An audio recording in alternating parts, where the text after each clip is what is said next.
Hello दोस्तों, नमस्कार। आप सभी का स्वागत है हमारे यूट्यूब चैनल MCS से बस्ती में। दोस्तों, जैसा कि आप सभी को पता है कि हम लोग PGT परीक्षा प्रश्न पत्रों को सॉल्व कर रहे हैं, जिसमें हम लोगों ने लास्ट डे प्रवक्ता चयन परीक्षा 2011 के राजनीति विज्ञान के प्रश्न पत्रों के 60 क्वेश्चंस 2 चरणों में हम लोगों ने कंप्लीट कर लिए हैं। आज हम लोग इसी क्रम में तीसरे चरण में पहुँचे हैं इसके फेज़ में, जिसमें अगले हम 30 क्वेश्चंस को इसमें सॉल्व करेंगे, जो कि एग्ज़ाम के पॉइंट ऑफ व्यू से बहुत ही इंपॉर्टेंट हैं, क्योंकि आप जानते हैं कि TGT PGT परीक्षाओं में काफ़ी प्रश्न रिपीट होते हैं और इसकी एक्सप्लेनेशन को भी बहुत बारीकी से ध्यान देंगे, क्योंकि क्वेश्चन इन्हीं से मिलते जुलते ही क्वेश्चन आपको एग्ज़ाम में मिलते हैं। तो आइए दोस्तों, परीक्षा की तैयारी में लग जाते हैं। प्रवक्ता चयन परीक्षा 2011 का जो हम लोगों का प्रश्न पत्र है, उसके हम लोगों के शेष प्रश्नों के साथ में, और उम्मीद है कि आप लोगों को एक्सप्लेनेशन में से आपको अपनी एक अच्छी पकड़ बन रही होगी, और ऐसे ही अपनी मेहनत को लगाए रखिए। निश्चित तौर से धीरे धीरे ही कुछ अच्छी चीज़ें हो पाती हैं, और ख़ास तौर से स्टडी जो एक आपका एक ऐसा सेगमेंट है जिसमें एक प्रोसेस, ये एक पूरी प्रक्रिया है जिसमें आपको लगातार लगे रहना होगा, तभी जाकर के आपको किसी विषय पर एक अच्छी पकड़ आपकी बनती जाएगी। आइए दोस्तों, प्रश्नों को सॉल्व करते हैं। पहला प्रश्न हम लोगों का है, संविधान के मौलिक ढांचे यानी कि मौलिक ढांचे की अवधारणा का प्रतिपादन सर्वोच्च न्यायालय द्वारा निम्नलिखित में से किस वाद में किया गया?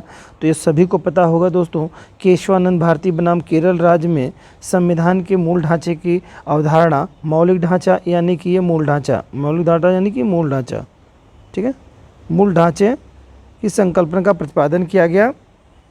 और ये एक जो मूल ढांचा है वो हमेशा आप देखिए, कहीं पे भी जब संविधान के किसी विशेष मुद्दे पे बात हो रही होती है तो वहाँ पर मूल ढांचे या मौलिक ढांचे के बारे में हमेशा चर्चा चलती रहती है। इसका मतलब ये हुआ, जो केशवानंद भारती बनाम केरल राज्य एक तरह से कहिए कि एक मील का पत्थर साबित हुआ है। ये सुप्रीम कोर्ट का जो जजमेंट था, इसमें कहा गया कि सरकार जो है वो मौलिक अधिकारों सहित संविधान के किसी भी भाग में परिवर्तन कर सकती है, यानी कि वो उद्देशिका में भी परिवर्तन कर सकती है। इसके अलावा संविधान का कोई भी हिस्सा हो तो उसमें परिवर्तन कर सकती है, और परिवर्तन तो कर सकती है लेकिन वो मूल ढांचे में किसी भी तरह का कोई परिवर्तन नहीं कर सकती, यानी कि परिवर्तन वहीं तक हो सकता है कि संविधान की मूल ढांचा न परिवर्तित हो। तो ये बात आपकी है। अब नेक्स्ट क्वेश्चन की तरफ चलते हैं दोस्तों। नेक्स्ट क्वेश्चन है, 1980 के दशक में जनहित याचिका की शुरुआत किस न्यायाधीश के प्रयासों से की गई थी? तो 1980 के दशक में जो न्यायाधीश जस्टिस PN भगवती साहब ने ही इसकी शुरुआत की थी, ठीक है। 1980 के दशक में जस्टिस PN भगवती के प्रयासों से जनहित याचिका या न्यायिक सक्रियता का उदय प्रारंभ होता है। तो ये एक इम्पॉर्टेंट चीज़ है, तो इसको आप ध्यान रखिएगा ज़रा, PN भगवती साहब का नाम रखिएगा। जनहित याचिका तो आप जानते ही हैं। नेक्स्ट क्वेश्चन है दोस्तों, निम्नलिखित में से किस का उल्लेख भारतीय संविधान में नहीं है? तो भारतीय संविधान में किसका उल्लेख नहीं किया गया है दोस्तों? ऑप्शन है धन विधेयक, इसका उल्लेख है। अनुच्छेद 110 के तहत ये बात बताई गई। वित्त विधेयक है, इसका उल्लेख जो है अनुच्छेद 17 में किया गया है, 117 में किया गया है, ठीक है। और इसके अलावा विनियोग विधेयक का जो उल्लेख किया गया है अनुच्छेद 114 में, अनुच्छेद 114, ये अनुच्छेद 117 है और ये अनुच्छेद 110 में है। और ये कटौती प्रस्ताव जो है, इसका उल्लेख कहीं संविधान में नहीं किया गया है दोस्तों। तो इस कारण से यहाँ पर ऑप्शन आपका डी ऑप्शन सही होगा। पूछा है क्वेश्चन में, भारतीय संविधान में उल्लेख नहीं है किसका? तो कटौती प्रस्ताव का उल्लेख नहीं है। धन विधेयक का अनुच्छेद 110 में है, वित्त विधेयक का अनुच्छेद 117 में है, और विनियोग विधेयक का अनुच्छेद 114 में वर्णित है, ठीक है दोस्तों। नेक्स्ट क्वेश्चन की तरफ चलते हैं। द्वितीय प्रशासनिक सुधार आयोग 2005, द्वितीय प्रशासनिक सुधार आयोग 2005 में निम्नलिखित में से किसको सुशासन की कुंजी की संज्ञा दी जाती है? ठीक है, द्वितीय प्रशासनिक सुधार आयोग में किसे जो है किसको सुशासन की कुंजी की संज्ञा दी जाती है? ठीक है। तो यहाँ पर आप देखिए पंचायती राज व्यवस्था को नहीं, इससे कोई रिलेशन नहीं है। लोकतांत्रिक विकेंद्रीकरण को, ये भी नहीं है। सूचना का अधिकार और लोकपाल ये सब देखिए जो भी बातें कही गई, आप जानते हैं सूचना का अधिकार अधिनियम 2005 में लागू हुआ था, ठीक है।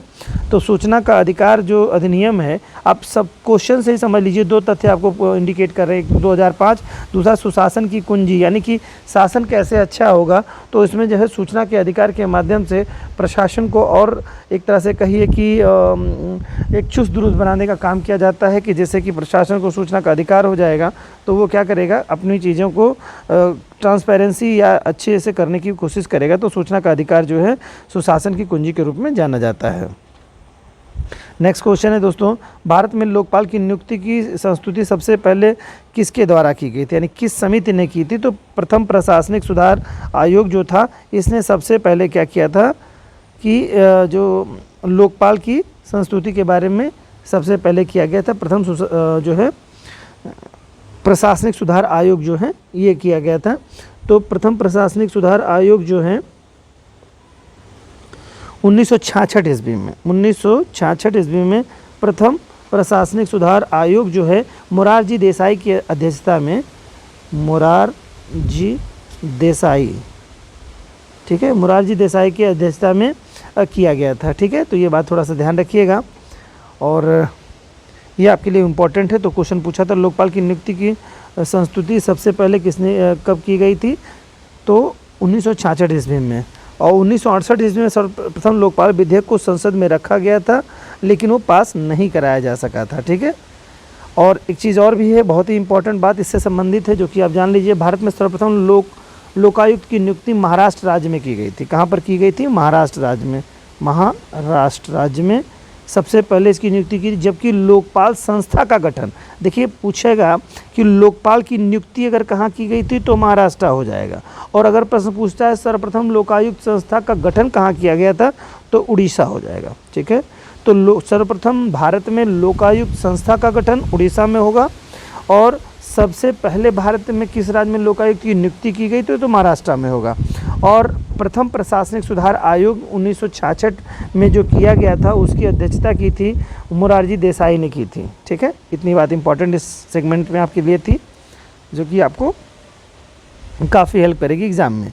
अगला दोस्तों है द्वितीय प्रशासनिक सुधार आयोग। अभी हमने पहले प्रधान प्रशासनिक सुधार आयोग की बात की थी 1966 ईस्वी में मोरारजी देसाई ने, जिसकी अध्यक्षता की थी। अब दूसरा जो है द्वितीय प्रशासनिक सुधार आयोग के बारे में क्वेश्चन लगातार यहाँ पर दे दिया है। तो इसके लिए बीरप्पा मोइली साहब हैं, बीरप्पा मोइली, अहलूवालिया नहीं, ये यहाँ पर अहलूवालिया का जो ऑप्शन है मोंटेक सिंह अहलूवालिया, ये इस सेगमेंट के हैं दोस्तों। यहाँ पर मोंटेक सिंह अहलूवालिया होंगे, यहाँ पर बीरप्पा मोइली ये आपका यहाँ तक का होगा। बीरप्पा मोइली जो हैं ये जो रहे हैं द्वितीय प्रशासनिक आयोग के अध्यक्ष रहे हैं। और द्वितीय प्रशासनिक आयोग का जो गठन किया गया था वो 31 अगस्त 2005 को गठित किया गया था।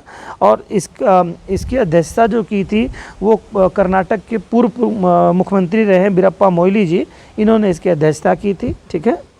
और प्रथम प्रशासनिक आयोग तो मैंने भी आपको बताया मोरारजी देसाई ने की थी, इसकी अध्यक्षता 1966 में थी। तो डेट याद रखिएगा, 2005 में द्वितीय प्रशासनिक सुधार आयोग हुआ था 31 अगस्त 2005 को।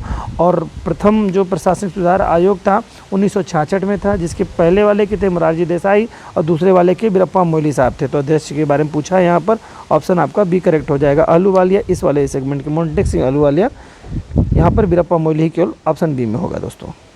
नेक्स्ट क्वेश्चन की तरफ चलते हैं भाइयों। निम्नलिखित में से किस प्रशासन पर विधायी नियंत्रण नहीं है, ठीक है। निम्नलिखित में से किस प्रशासन पर विधायी नियंत्रण नहीं है, ठीक है। किस प्रशासन पर, मतलब किस प्रशासन पर विधायी नियंत्रण नहीं है। बजट पर है, बिल्कुल है। अविश्वास प्रस्ताव पर, ये भी प्रशासन का नियंत्रण बिल्कुल रहता है इस पर। और इसके अलावा क्या प्रश्नकाल है तो इस पर भी नियंत्रण रहता है। इसके अलावा शीर्ष अधिकारियों के निलंबन में, देखिए इसमें क्या है ना, शीर्ष अधिकारियों का जो निलंबन है इस पे किसका अधिकार नहीं होता है, प्रशासन का विधायी नियंत्रण नहीं होता है, ठीक है। इस पे प्रशासन का विधायी नियंत्रण नहीं होता। व्यवस्थापिका द्वारा कार्यपालिका पर निम्न माध्यम से नियंत्रण किया जाता है। किस पे, प्रशासन पर विधायी नियंत्रण नहीं होता है। मतलब प्रशासन पर विधायी नियंत्रण कहाँ नहीं होता है, कहने का सेंस यहाँ पर है प्रशासन मतलब यानी कि हो गया आपका कार्यपालिका। कार्यपालिका, और कार्यपालिका का मतलब हो गया मंत्रिपरिषद, मंत्रिपरिषद, ठीक है, मंत्रिपरिषद। तो यहाँ पर सेंस जो कह रहा है प्रशासन पर विधायी नियंत्रण नहीं होता है, यानी कार्यपालिका यानी कि मंत्रिपरिषद पर विधायी नियंत्रण कहाँ पर नहीं होता है। देखिए बजट सत्र होगा तो बजट पर जो है बिल्कुल विधायी नियंत्रण होता है, यानी कि बाकी संसद के जो सदस्य हैं यानी कि विधायिका जो है वो नियंत्रण करती है इस पर, ठीक है।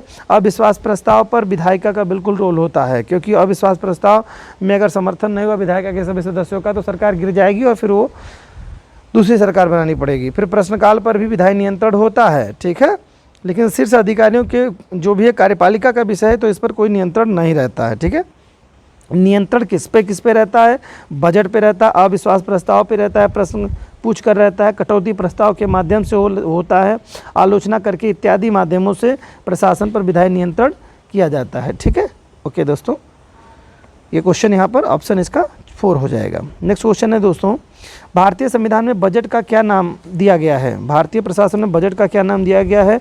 ऑप्शंस इसमें आपके दिए हुए हैं, वार्षिक बजट, वार्षिक वित्तीय विवरण, और वार्षिक आय व्यय, और विवरण वार्षिक विकास प्रस्ताव। तो यहाँ पर होगा वार्षिक वित्तीय विवरण, ठीक है, वार्षिक वित्तीय विवरण आपका होगा, ठीक है।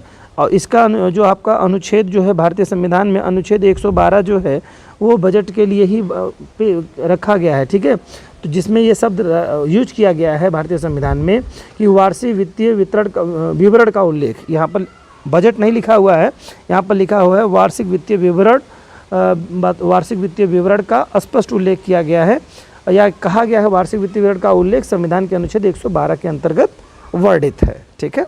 तो बजट का क्या नाम दिया गया है, बजट को ही क्या कहा जाता है, वार्षिक वित्तीय विवरण, या आर्टिकल 112 कहता है आपका। क्लियर दोस्तों, चलिए अगले क्वेश्चन की तरफ चलते हैं दोस्तों। अगला क्वेश्चन है, भारतीय संविधान के किस अनुच्छेद में धन विधेयक को परिभाषित किया गया है। तो अनुच्छेद 110 दिया है दोस्तों, अनुच्छेद 110 में धन विधेयक के बारे में उल्लेख किया गया है, बहुत ही अच्छी तरीके से आपको पता होगा दोस्तों।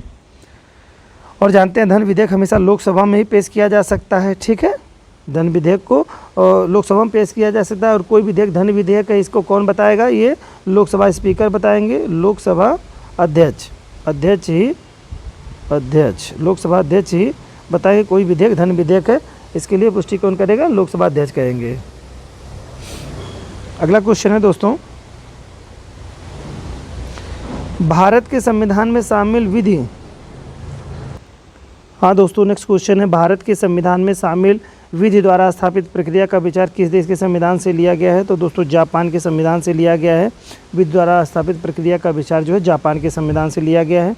विधि द्वारा स्थापित प्रक्रिया का क्या मतलब होता है। विधि द्वारा स्थापित प्रक्रिया का मतलब है जो बातें संविधान के में बताई जा चुकी हैं, ठीक है, भारतीय संविधान में जो बातें बताई जा चुकी हैं, न्यायालय उसी के आधार पर ही जाँच करेगा, ठीक है। तो ये बात अपना ध्यान रखिएगा कि कानूनों की वैधता की जांच करने के लिए जो प्रोसेस प्रक्रिया है उसी के माध्यम से, यानी कि जो पहले से कानून वर्णित हैं यानी संविधान में जो लिखा है उसी के हिसाब से ही करेगा, ये कहने का मतलब हो गया विधि के शासन। और यानी विधि के द्वारा स्थापित प्रक्रिया का उल्लेख किसमें किया गया है, तो जापान के संविधान में किया गया है। और क्वेश्चन हमारा था कि संविधान से लिया गया है, तो जापान के संविधान से भारतीय संविधान में इम्प्लीमेंट किया गया है, लागू किया गया है, लिया गया है। भारत में निम्नलिखित में किस संस्था में राज्यों का कोई प्रतिनिधित्व नहीं है, ठीक है, राज्यों का कोई प्रतिनिधित्व नहीं है। किस संस्था में, योजना आयोग है, राष्ट्रीय विकास परिषद है, क्षेत्रीय परिषद है, अंतर्राज्यीय परिषद तो इसमें भी है, क्षेत्रीय परिषद में भी है, राष्ट्रीय विकास परिषद में है, योजना आयोग में नहीं है दोस्तों। योजना आयोग का गठन आप जानते थे 15 मार्च 1950 ईस्वी में योजना आयोग का गठन किया गया था। हालांकि अब योजना आयोग नहीं रह गया है, अब इसकी जगह पर नीति आयोग गठित कर दिया गया है, नीति आयोग। तो यहाँ पर जो आपका है इसमें ही किसी राज्यों का कोई प्रतिनिधित्व नहीं होता है, योजना आयोग, ठीक है। अब अगर क्वेश्चन पूछेगा तो नीति आयोग करके पूछेगा दोस्तों, ठीक है। अगला क्वेश्चन है मित्रों, भारतीय संविधान के अंतर्गत निम्नलिखित में से कौन राज्य के नीति निर्देशक तत्व में शामिल नहीं है। बड़ा ही अच्छा क्वेश्चन है दोस्तों। भारत के नीति निर्देशक तत्वों में कौन सी बातें नहीं शामिल है, इसमें बताना। काम का अधिकार बिल्कुल दिया गया है, काम का अधिकार दिया गया है, ठीक है, काम का अधिकार दिया गया है। और दूसरा आपका है आपका महिलाओं और पुरुषों को के समान कार्य के लिए समान वेतन की बात भी कही गई है, यह भी आपका उसमें उल्लेख किया गया है। ठीक है, दोनों बातें बताई गई हैं। कार्यपालिका और न्यायपालिका के पृथक्करण की भी बात कही गई है और महिलाओं के प्रति असम्मानजनक व्यवहार की रोकथाम की बात का उल्लेख नहीं किया गया है। तो ऑप्शन यहीं पर यही करेक्ट आंसर हो जाएगा। ये बात आप अच्छी तरीके से जान लीजिए और अब जानते ही हैं कि भारतीय संविधान में क्या क्या बातें बताई गई हैं, इसका उल्लेख आपको अच्छी तरीके से है। मैं और भी स्पष्ट कर देना चाहता हूँ कि काम का अधिकार अनुच्छेद 41 में काम का अधिकार के बारे में उल्लेख किया गया है। और इसके अलावा फिर कहे महिलाओं और पुरुषों के समान कार्य के लिए समान वेतन की जो बात कही गई है ये 39D में कही गई है दोस्तों, अनुच्छेद 39 में इसका उल्लेख किया गया है। फिर अगला है कार्यपालिका और न्यायपालिका का पृथक्करण की बात जो कहता है वो अनुच्छेद 50 में है। अनुच्छेद 50 में है, क्या है, कार्यपालिका और न्यायपालिका का पृथक्करण की बात जो करते हैं वो किस में है, कार्यपालिका और न्यायपालिका के पृथक्करण की बात जो अनुच्छेद 50 में दिया गया है। ठीक, और महिलाओं के लिए जो महिलाओं के प्रति असम्मानजनक व्यवहार की रोकथाम के बारे में कहीं कोई जिक्र नहीं करता है हमारा नीति निर्देशक तत्व। ठीक है दोस्तों, ओके दोस्तों, नेक्स्ट क्वेश्चन की तरफ चलते हैं मित्रों। नेक्स्ट क्वेश्चन हमारा है, किस विद्वान ने भारतीय संविधान को सहकारी संघवाद का एक उदाहरण कहा है। ठीक है, किस विद्वान ने भारतीय संविधान को सहकारी संघवाद का एक उदाहरण कहा है। ऑप्शंस हैं के.सी. वियर साहब हैं, के.सी. वियर, दूसरा है डी.डी. बासु, नेक्स्ट है नानी पालीवाल नहीं है दोस्तों, ये नानी पालीवाल नहीं है, ये हैं पालकी वाला नाना पालकी वाला। तो त्रुटि हो गया है, क्षमा चाहेंगे दोस्तों। अगला है ग्रेनविल ऑस्टिन है ऑप्शन में दोस्तों, बिल्कुल करेक्ट आंसर है। भारत में इन्होंने कहा भारतीय संघवाद को सहयोगी संघवाद मानने वालों में से ग्रेनविल ऑस्टिन का नाम सबसे प्रमुख है। इनके साथ और भी एक व्यक्ति हैं जिनका नाम एन विर्च है। ठीक है, एन विर्च, ठीक है, ए.एन. बिर्च साहब हैं, ए.एन. बिर्च और ऑस्टिन, ग्रानवेल ऑस्टिन और ए.एन. बिर्च साहब, इन दोनों ने मिलकर के क्या कहा है, दोनों ने क्या कहा है, अगर ऑप्शन में मान लो ग्रेनवेल ऑस्टिन ना होते, ए.एन. बिर्च साहब होते तो ये बिल्कुल करेक्ट हो जाता है। इन्होंने क्या कहा है कि भारतीय संविधान को सहकारी संघवाद का जो नाम दिया है वो ग्रेनविल ऑस्टिन ने दिया है और बिर्च ने दिया है, ए.एन. बिर्च। और ये जानते हैं, कुछ और भी बातें जान लीजिए कि इसमें किसने क्या कहा है। और के.सी. वियर ने क्या कहा, भारतीय संघ अर्धसंघात्मक है। भारतीय संघ कैसा है, अर्धसंघात्मक, तो ध्यान रखिएगा, भारतीय संघ अर्धसंघात्मक है, संघात्मक। ये किसने कहा, के.सी. वियर साहब ने कहा है। और ये कुछ महत्वपूर्ण बातें रही हैं जो कि आपको जाननी होंगी। ठीक है, बाकी चीज़ें इतना इम्पोर्टेंट आपके लिए है। निम्नलिखित में से कौन सा विशेषता अमेरिकी संघवाद व्यवस्था में नहीं पाए जाते हैं। ठीक है, तो दोहरी नागरिकता है, बिल्कुल पाई जाती है भाई। अमेरिका के संविधान में दोहरी नागरिकता का प्रावधान किया गया है। एकीकृत न्यायपालिका की बात जो कही गई है, तो देखिए हर जगह वहाँ पर जो व्यवस्था दी गई है वहाँ पर एकीकृत न्यायपालिका तो कब है, जब केंद्र का विषय होगा, यानी कि अमेरिका के सेंट्रल विषय जब होगा तब होगा। अन्यथा की स्थिति में हर राज्य में सुप्रीम कोर्ट वहाँ पर स्थित होती है। ठीक है, कि केवल जब अमेरिका की सुरक्षा और के बारे में कोई विषय होता है वही उसी के लिए ही सुप्रीम कोर्ट का वहाँ प्रावधान किया गया। बाकी वहाँ पे हर राज्य अपने आप में राज्य सूची के विषय में वो सुप्रीम कोर्ट का अपना रोल अदा करती है। सीनेट ने राज्यों का असामान्य प्रतिनिधित्व, इसके अलावा जो बातें बताई गई जैसे सीनेट में राज्यों का समान प्रतिनिधित्व ये होता है, बिल्कुल ये सही चीज़ है। और फिर इसके बाद में अछूत राज्यों का अछूत संघ है, ये भी बिल्कुल सही है। इसके अलावा कुछ और बातें भी हैं दोस्तों। संविधान की सर्वोच्चता वहाँ पे पाई जाती है अमेरिका के संविधान में। स्वतंत्र एवं निष्पक्ष न्यायपालिका का भी प्रावधान वहाँ पर किया गया है और शक्तियों के विभाजन की भी बात वहाँ पर है। ठीक है, तो एकीकृत न्यायपालिका की बात जो है ये व्यवस्था अमेरिकी संघात्मक व्यवस्था में नहीं पाए जाते हैं, तो ऑप्शन आपका बी करेक्ट आंसर हो जाएगा। नेक्स्ट क्वेश्चन की तरफ चलते हैं मित्रों। किसने कहा है राजनीतिक दल विचारों के दलाल हैं। राजनीतिक दल विचारों के दलाल हैं, ये स्टेटमेंट किसका है, बड़ा ही फेमस स्टेटमेंट है ये लावेल महोदय का है स्टेटमेंट, लावेल का स्टेटमेंट है। सॉरी दोस्तों, लावेल जी का स्टेटमेंट है जिसमें इन्होंने कहा है कि जो आपका राजनीतिक दल विचारों के दलाल हैं, ये स्टेटमेंट आपका है, लावेल साहब का स्टेटमेंट है। ठीक, चलिए इतना ही महत्वपूर्ण आपके लिए विशेष तौर से है। और राजनीतिक दल की उत्पत्ति से संबंधित प्रमुख सिद्धांतों की अगर हम बात करें तो 4 तरह के सिद्धांत का प्रतिपादन किया गया है इसमें। संस्थात्मक सिद्धांत एक है आपका, दूसरा ऐतिहासिक संकट का सिद्धांत है, तीसरा विकासवादी सिद्धांत और चौथा है सामाजिक समूह का सिद्धांत। ये 4 तरह के सिद्धांत राजनीतिक दलों की उत्पत्ति के संबंध में प्रमुख सिद्धांतों में से माने जाते हैं। ये किसके लिए सिद्धांत है दोस्तों? राजनीतिक दलों के उत्पत्ति के सिद्धांत माने जाते हैं। राजनीतिक दलों की उत्पत्ति के सिद्धांत जो हैं 4 तरह के हैं, जिसका जिक्र अभी हमने आपसे किया है। नेक्स्ट क्वेश्चन है दोस्तों, किस विद्वान ने दबाव समूह को अज्ञात साम्राज्य की संज्ञा दी है? ठीक है, किस विद्वान ने दबाव समूह को अज्ञात साम्राज्य की संज्ञा दी है? इसमें हरमन फाइनर साहब ने दी है।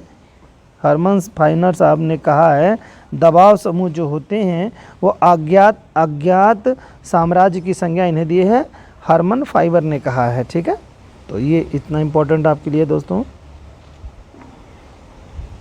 नेक्स्ट क्वेश्चन है मित्रों, लोकतंत्र के अनुभववादी सिद्धांत के समर्थक नहीं हैं। ठीक है, लोकतंत्र के अनुभववादी सिद्धांत के समर्थक कौन नहीं हैं? तो जान लीजिए, इसमें लिंडसे महोदय, एडी लिंडसे महोदय जो हैं अनुभववादी सिद्धांत के समर्थक नहीं हैं। और बाकी जो आपके हैं, जी सारी साहब हैं, आर.एल. डहल हैं, आर.एल.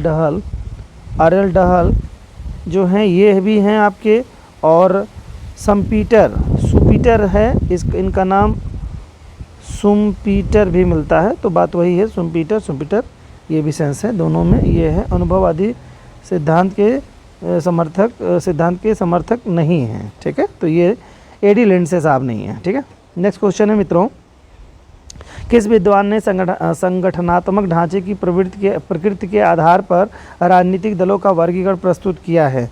ठीक है, किस विद्वान ने संगठनात्मक ढांचे की प्रकृति के आधार पर राजनीतिक दलों का वर्गीकरण प्रस्तुत किया है?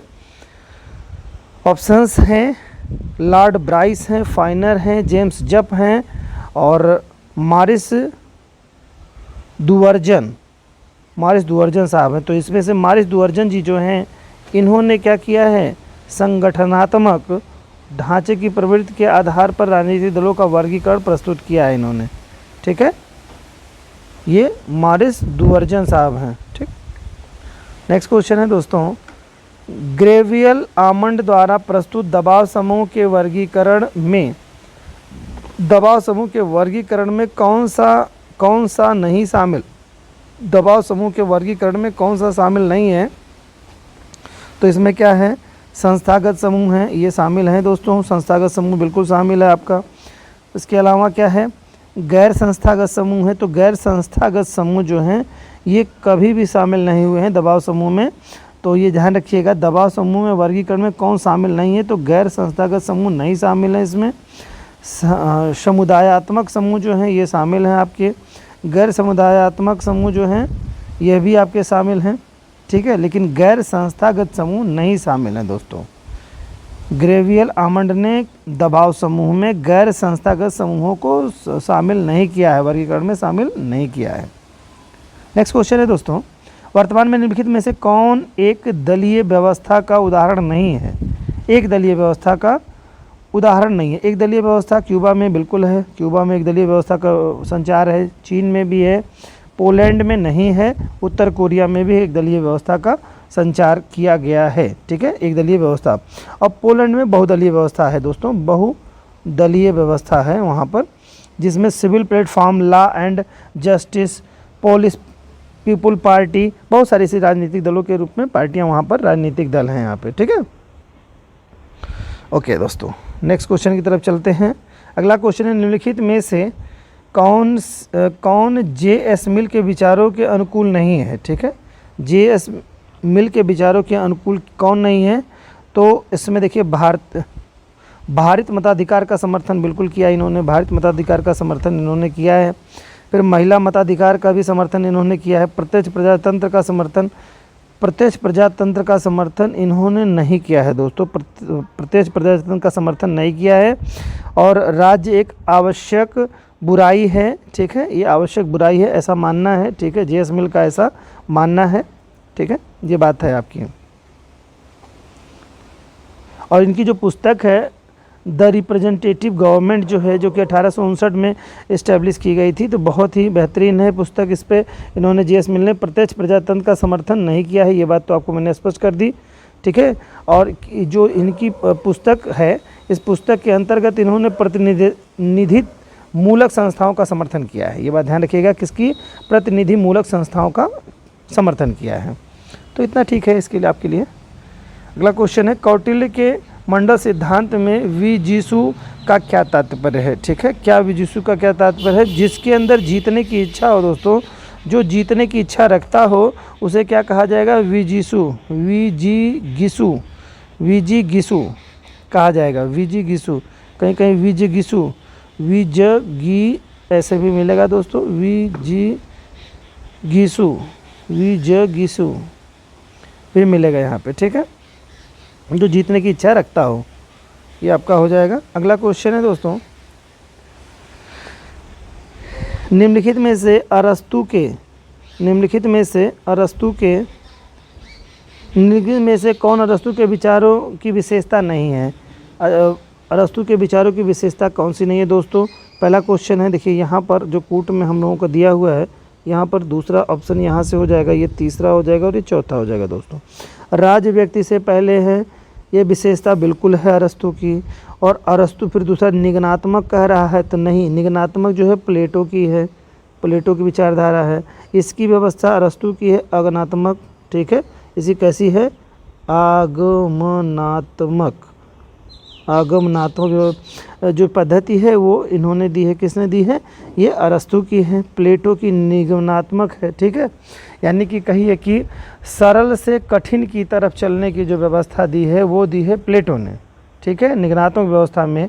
और अगमनात्मक व्यवस्था ने कि कठिन से सरल की तरफ जो चलने की व्यवस्था इन्होंने प्रतिपादित की, यानी कि बिल्कुल अपोजिट है। आगमनात्मक व्यवस्था जो शिक्षा पद्धति है वो निगमनात्मक की बिल्कुल उल्टी है, ठीक है, ये बातें यहाँ पर हैं। तो ये ऑप्शन आपका, ये आपका करेक्ट आंसर हो जाएगा बी, ठीक है। नेक्स्ट क्वेश्चन की तरफ चलते हैं दोस्तों। प्लेटो के न्याय सिद्धांत की प्रमुख विशेषता है, प्लेटो के न्याय सिद्धांत की प्रमुख विशेषता है, ठीक है, क्या है दोस्तों?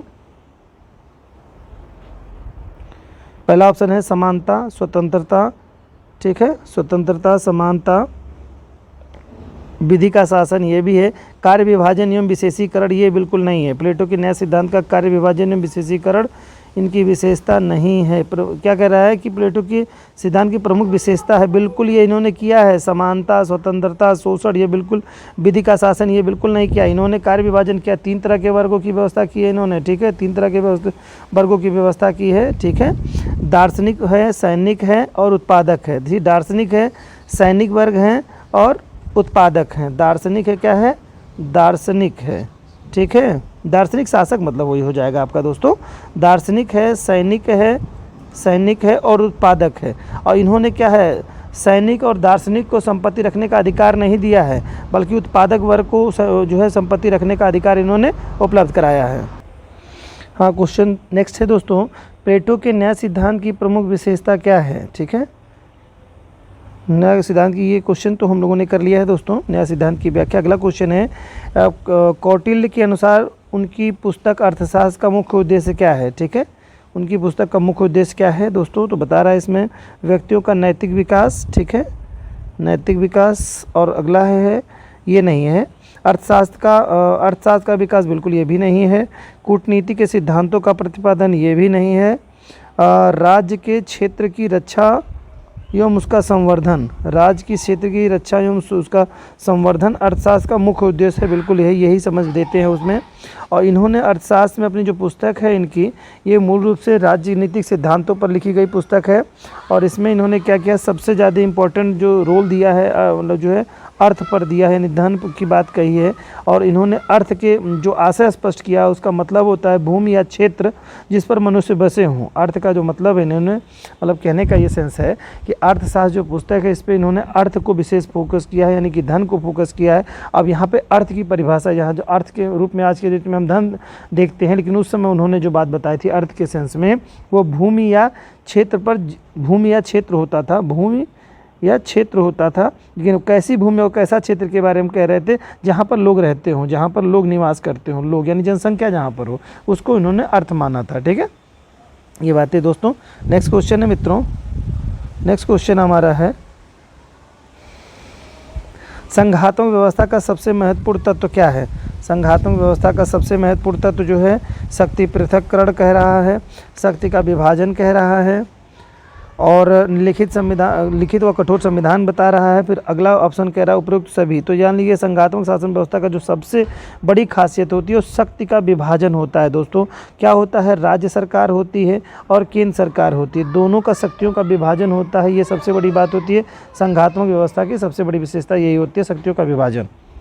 नेक्स्ट क्वेश्चन है दोस्तों, भारत आसियान मुक्त व्यापार समझौते पर किस वर्ष हस्ताक्षर किया था। ठीक है, आसियान पर किस वर्ष हस्ताक्षर किया था, तो बात ये दोस्तों 2009 की है।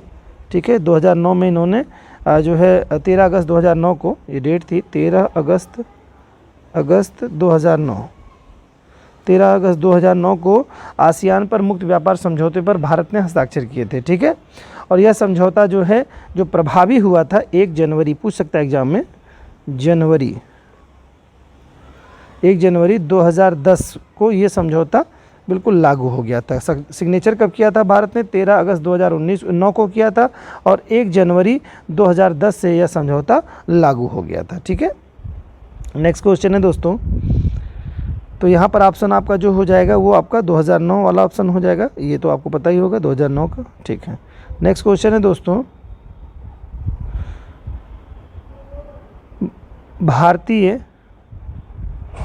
भारत आसियान संबंधों की 20वीं वर्षगांठ पर विशेष भारत आसियान शिखर सम्मेलन का आयोजन 2012 में किस शहर में हुआ था।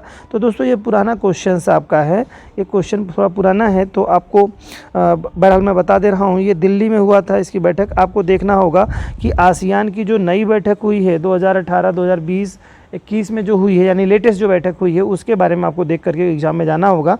तो उम्मीद है कि क्वेश्चन वहाँ से आपको फंस जाएगा, अगर क्वेश्चन यहाँ से कहीं कुछ बनता है तो। क्लियर दोस्तों, ये क्वेश्चन करंट अफेयर से बेस्ड होते हैं दोस्तों, तो ये थोड़ा सा आपको ध्यान में रखना होगा। अगला क्वेश्चन है मित्रों, भारत निम्नलिखित में से किस संगठन का सदस्य नहीं है। भारत निम्न में से किस संगठन का सदस्य नहीं है, तो पहला कह रहा है G20, तो G20 का सदस्य है दोस्तों। और यहाँ पर देखिए हिमतछेप्स, इसका भी सदस्य है दोस्तों। पूर्वी एशियाई सम्मेलन, इसका भी सदस्य रहा है। और एशिया प्रशांत आर्थिक सहयोग, इसका सदस्य भारत नहीं है दोस्तों। तो ऑप्शन यहाँ पर डी आपका हो जाएगा, इसका सदस्य नहीं है ये। ठीक है, और बाकी तो आपके लिए इम्पॉर्टेंट है, सारी चीज़ें आप लोग देख लेंगे तो। और इसकी स्थापना जो हुई थी 89 में हुई थी, 1989 में, नवंबर 1989 में हुई थी। और इसका एशिया पैसिफिक इकोनॉमिक कोऑपरेशन यानी कि एपेक भी इसे कहा जाता है दोस्तों। अगर समझ में आ जाएगा तो आप जान लीजिएगा, एपेक, APEC, एपेक कहा जाता है। इसका मतलब होता है एशिया पैसिफिक इकोनॉमिक कोऑपरेशन। ठीक है, ये इसका फुल फॉर्म होता है, जिसका सदस्य भारत नहीं है। अगला क्वेश्चन है दोस्तों, और ये संभवतः आखिरी क्वेश्चन हम लोगों का है आज का। तो देखते हैं क्वेश्चन क्या है। भारत की विदेश नीति से संबंधित निम्नलिखित घटनाओं का कार्यक्रम निर्धारित कीजिए। यानी कि सबसे पहले यह कार्यक्रम कब कब क्या क्या चीज़ें हुई थी, तो सबसे पहले आप जान लीजिए। तो पंचशील समझौता है, ताशकंद समझौता है, सिंधु है, और वार्डुंग सम्मेलन की बात हो रही है। तो इनमें कौन कब क्या हुआ था, तो इसके बारे में आपको देखना होगा। तो ऑप्शन आपका होना चाहिए दोस्तों, देखिए पंचशील समझौता जो हुआ था वो आपका हुआ था 29 अप्रैल 1954 में हुआ था। ध्यान से सुन लीजिए दोस्तों, नोट कर लीजिएगा, कहीं पे क्वेश्चन जरूर इससे मिल करके आता है।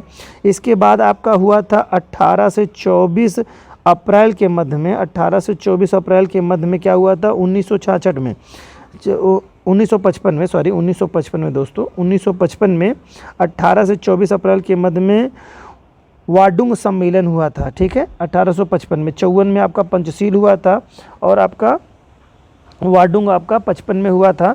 इसके अलावा आपका है कि सिंधु जल विवाद जो है ये आपकी जो हुई थी 19 सितंबर, बहुत ही महत्वपूर्ण है दोस्तों, ये बहुत बार आता है सितंबर।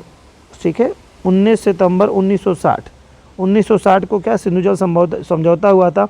और ताशकंद समझौता जो हुआ था दोस्तों 10 जनवरी 1966 में, 1966 में हुआ था। ठीक है दोस्तों, तो इतने आप देखिएगा, जगह थोड़ी कम मिलती है दोस्तों, तो इस नाते मैं जो बोलता हूँ उसको ध्यान से सुन करके आप लिख लिया करिए। मैं एक बार रिपीट कर दे रहा हूँ। पंचशील समझौता जो हुआ था हमारा, वो कब हुआ था? ये हुआ था हमारा 29 अप्रैल 1954 में। कब हुआ था? 29 अप्रैल 1954 में। 29 अप्रैल, ठीक है, 1954 मैंने बताया आपको, 54 याद रखिएगा तिथि को। और 55 में आपका हुआ था 1955 में आपका क्या हुआ था? 1955 में आपका हुआ था 18 से 20 अप्रैल के मध्य में वांडुंग सम्मेलन हुआ था। फिर इसके बाद में सिंधु जो जल संधि जो हुई थी 19 सितंबर 1960 को हुई थी, 1960 में हुई थी। और 1966 ईस्वी में 10 जनवरी 1966 को क्या हुआ था दोस्तों? ताशकंद समझौता हुआ था। तो इस तरह से क्रम में आप बना लेंगे तो पहले नंबर पे आपका होना क्या चाहिए? 1 होना चाहिए, फिर दूसरा चौथा होगा, फिर इसके बाद तीसरा, फिर दूसरा। तो जो ऑप्शन होगा दोस्तों उसी के आधार पर आपका ये बन जाएगा। तो देखते हैं इसमें से कौन सा ऑप्शन आपका बन रहा है। पहला है जो ऑप्शन 1, देखिए दोनों में दे रहा है ऑप्शन, पहला है, फिर चौथा है, फिर इसके बाद में तीसरा, यानी कि सी ऑप्शन आपका बिल्कुल करेक्ट आंसर हो जाएगा। ठीक है दोस्तों, ओके। इसी के साथ दोस्तों आज की जो सीरीज हमारी है प्रश्नों की, वो 30 क्वेश्चंस की सीरीज हो चुकी है। ठीक है दोस्तों, अब हम लोग अगली सीरीज में मिलते हैं नेक्स्ट वीडियो के साथ में। तब तक अपना खूब ध्यान रखिए दोस्तों, और जिस तरह से आप लोग क्वेश्चन पढ़ रहे हैं उसका अच्छे से रिवीजन करते रहिए। उम्मीद है कि आपके एग्ज़ाम में ये आपके बहुत ही उपयोगी सिद्ध होगा। मिलते हैं दोस्तों नेक्स्ट वीडियो में, तब तक अपना खूब ख्याल रखिए। जय हिंद, जय भारत।